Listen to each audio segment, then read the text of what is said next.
I retired at the right time for me. You know, I wasn't forced out. I didn't become obsolete. For memories, I have fond memories. Bad memories with some of the negative, the racism that I faced earlier. It was more earlier in my career than the end. But I also like to think I had an impact on some of the changes that were made to address those issues over my time. One of the things that kept me grounded when I was posted out there, you know, and being on the big base and being the only black person around was knowing that I'm going to go see family. Not just other black people, which is always good, but I'm going to see family on Saturday when I get off the ferry and my brother picks me up on the other side. Just having someone to confide in and to talk about some of the negative things that happened, no matter what they say to you. So there's always somebody there that knows and feels that you matter.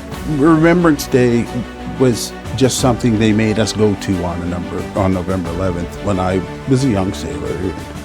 And as I got older and learned about people like William Hall, learned about the No. 2 Construction Battalion, and thought about what they went through and compared it to what I went through, it's like, wow, if it wasn't for them, I probably wouldn't be serving.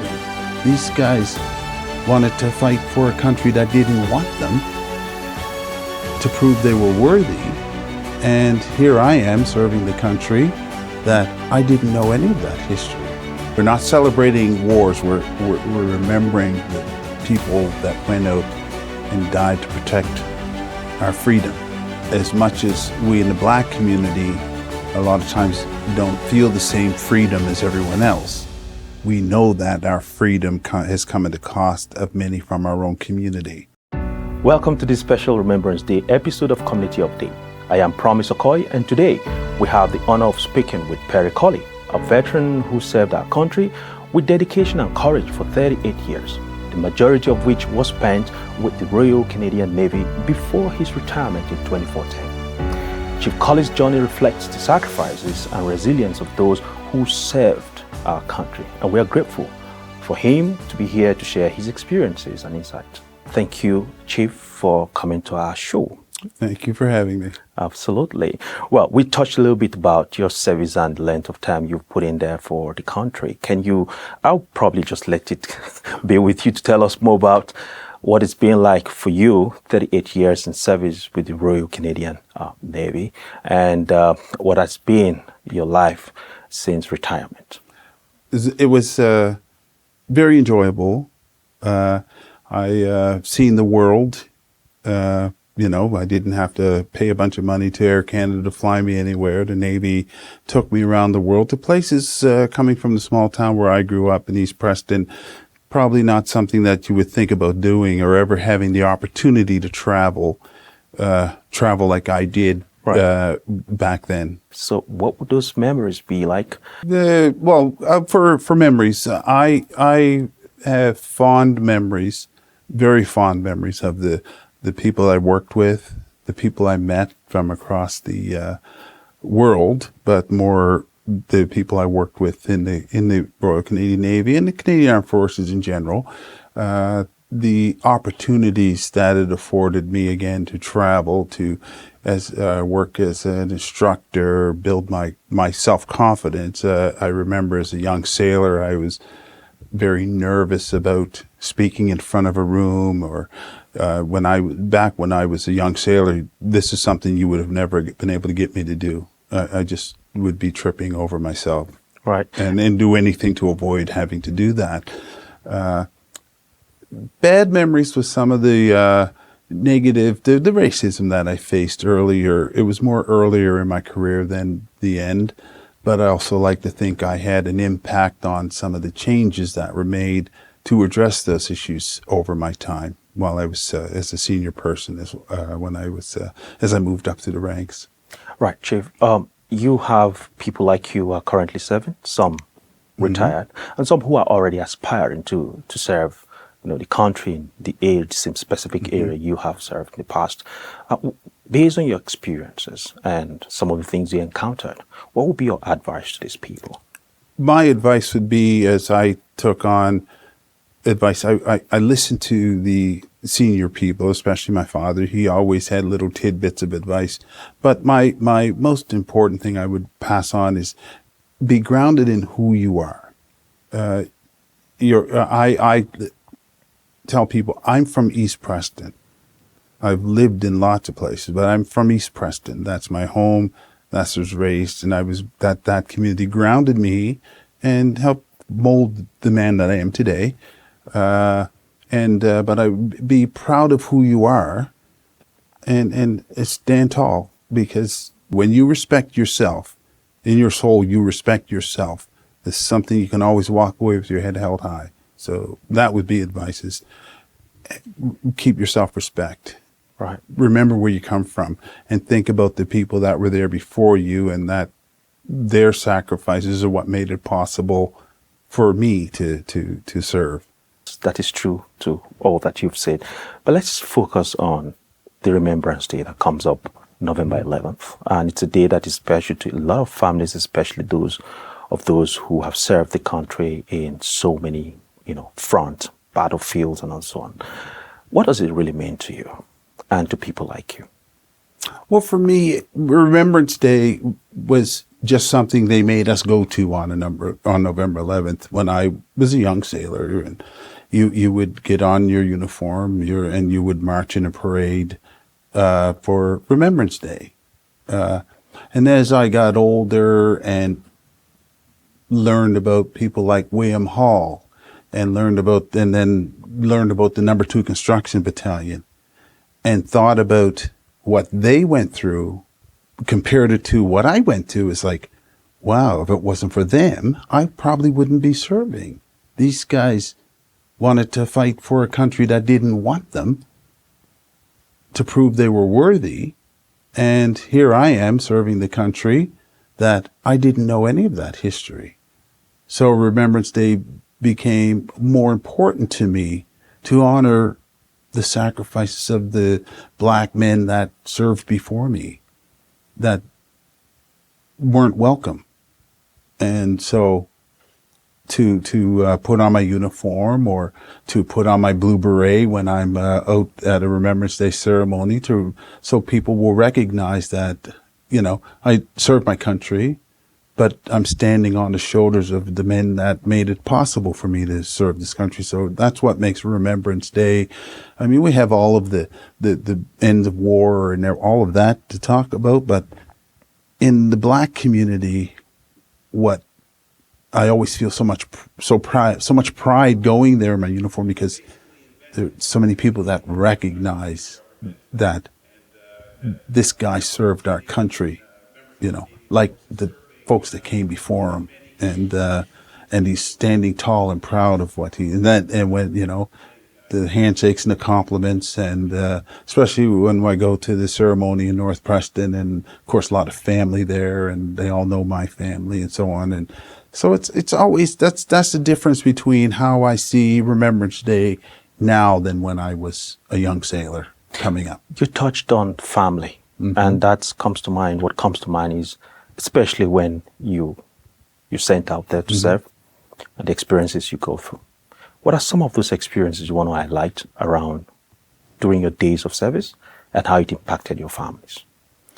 Well, I think it was more the being away that that impacted my family more than anything else, because we are a close family. My family, my brothers and sisters, my mom and dad, who are passed both, by the way, and I missed them both. But they were like a bedrock.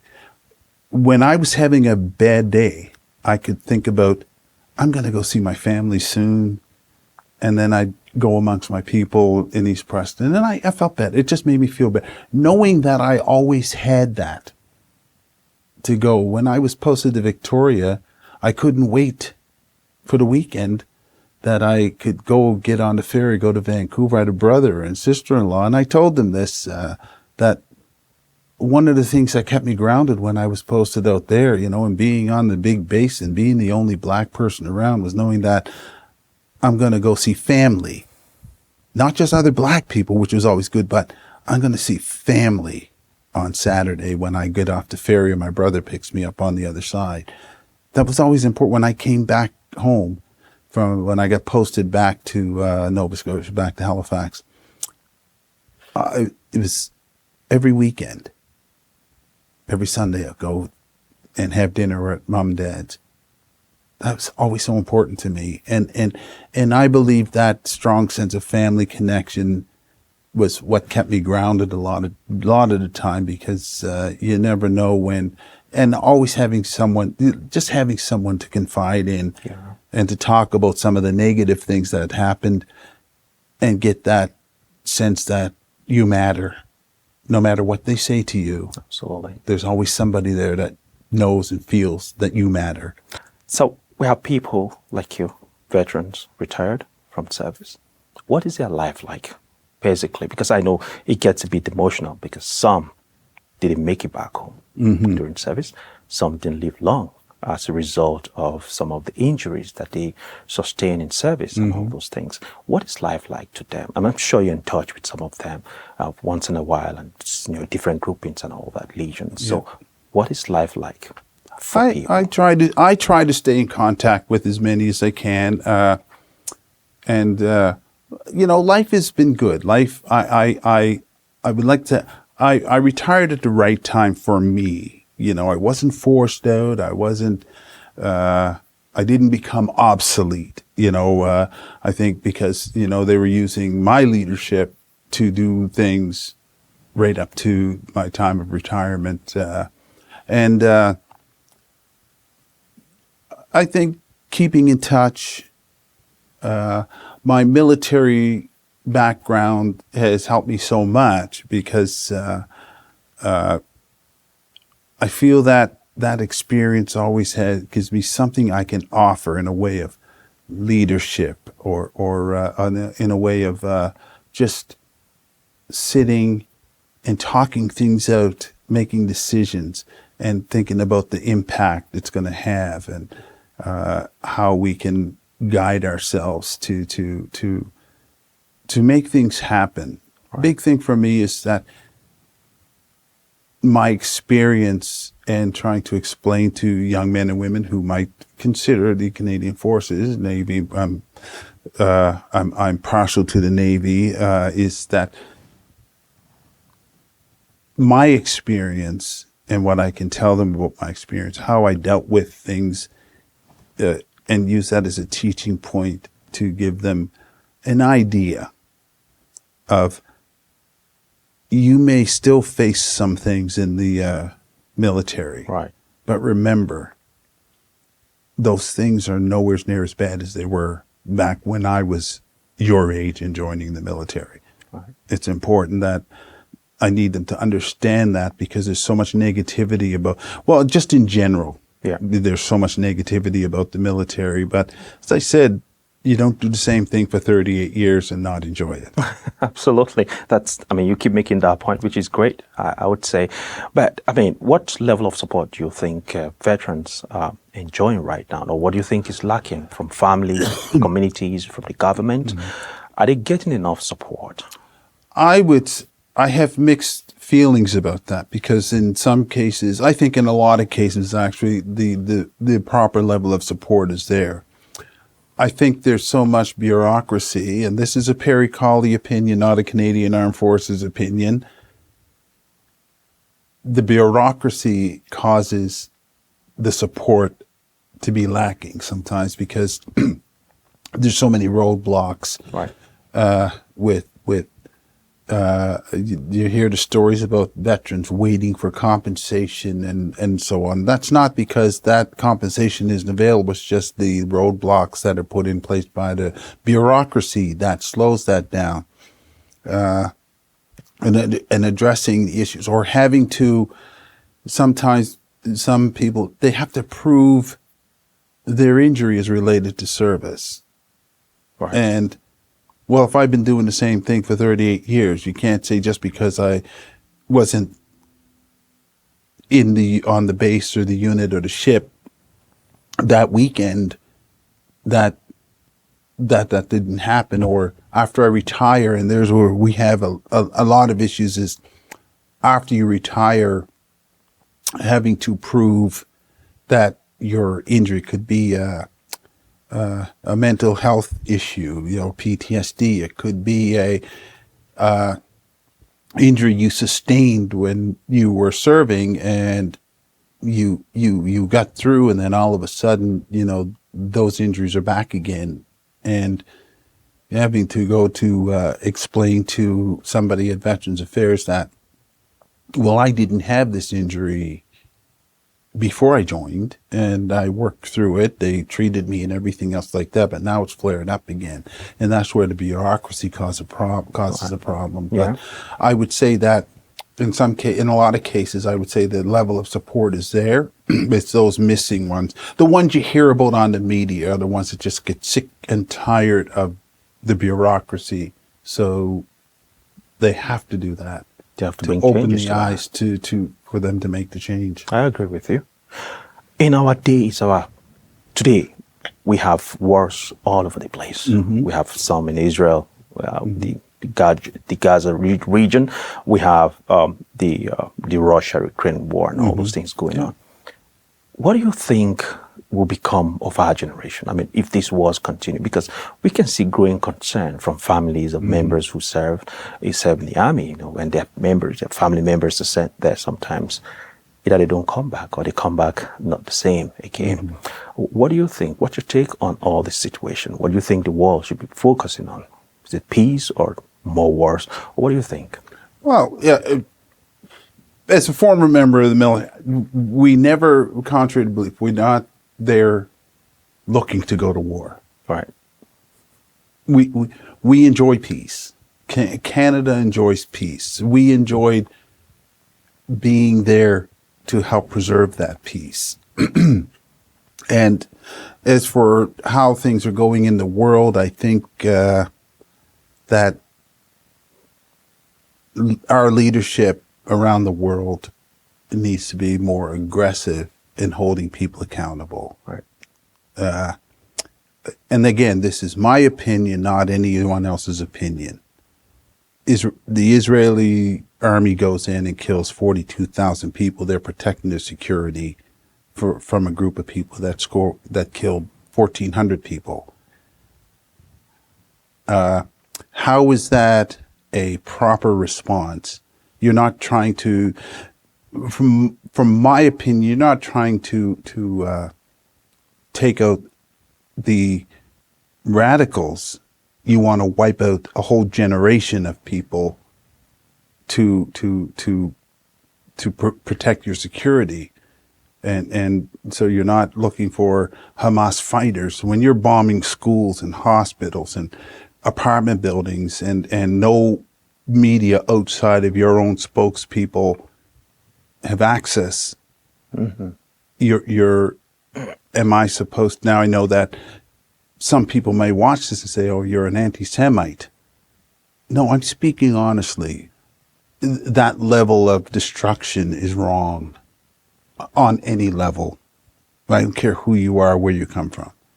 If you can sit back and honestly think that this is correct, maybe we all need to sit down and have another conversation about what's actually happening there and put it into perspective.